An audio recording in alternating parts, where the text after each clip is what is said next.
You wake up coughing in a smoky room, lice in your hair, and the only breakfast is cold fish and barley. Welcome to your first, and probably last, day in a Viking village. Imagine waking up in a Viking longhouse. There's no sunlight, just the smell of damp wool, wood smoke, and sweat. It's early, freezing, and smoky inside. The fire pit in the center of the house offers some warmth, but there's no chimney, just a hole in the roof. So you're coughing before you're even fully awake. You slept fully clothed on a straw-filled mattress, if you're lucky, crawling with lice. Hygiene wasn't a priority, and bathing happened, occasionally, maybe once a week in summer, maybe. The first thing to do? Help with chores. Everyone did them, including children. That means hauling water from a river, or well, chopping firewood, or tending to the animals, all before breakfast. And there's no cereal, just thick barley porridge, maybe a bit of dried fish, if it's available. No coffee either. Once the morning chores are done, there's more work, constant work. If you're a farmer, you're tilling fields with wooden plows, herding sheep, or repairing tools. If you're a craftsperson, you're weaving, blacksmithing, or shaping wood into boats. If you're a warrior, training is brutal, swordplay, archery, or just building strength.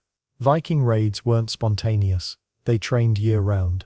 And if you're not strong, you're not useful. For women, life was no easier. They ran the household, managed food storage, spinning, weaving, and still helped with farming. Society respected their roles, but there was no such thing as downtime. And don't forget, everything smells like fish, smoke, and sweat. You'd be sore, sunburned, and exhausted by noon.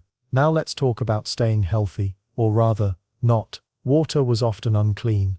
Food spoiled quickly, and diseases, common and deadly, infections, parasites, and broken bones were often fatal. There were no doctors, just folk remedies, and herbalists. Surgery, if needed, it was done with no anesthesia.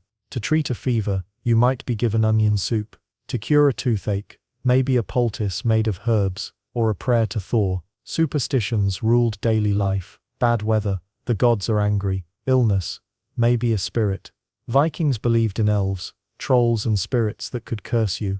It wasn't just scary, it shaped everything they did.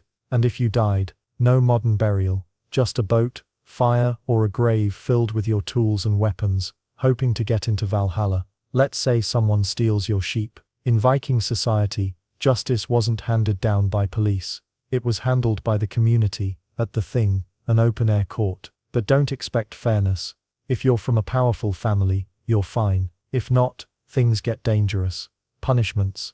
They were brutal. Fines if you're lucky, but exile, branding, or blood feuds were common. Yes, feuds. A family could seek revenge for generations. And execution, that could mean being tied to rocks and tossed into a fjord, or worse, ritual sacrifices, though rare, weren't unheard of in some periods. Living in a Viking village meant knowing your place. One wrong move, and your life could change. Fast. By nightfall, you're exhausted. There's no real privacy. Everyone sleeps together in the longhouse. Children, elders, animals. It's loud, crowded, and still smoky. The wind howls outside, or wolves cry in the distance. The village might be attacked at any time by raiders from another clan, so weapons are always nearby. There's no such thing as peace. Not really. You sleep with one eye open, and wake up even more tired. That's the Viking life. Harsh, communal, and survival-focused. Yes, they were warriors and explorers. But mostly they were people, living tough, gritty lives with strength and superstition. You wouldn't last a day, but they did, for centuries.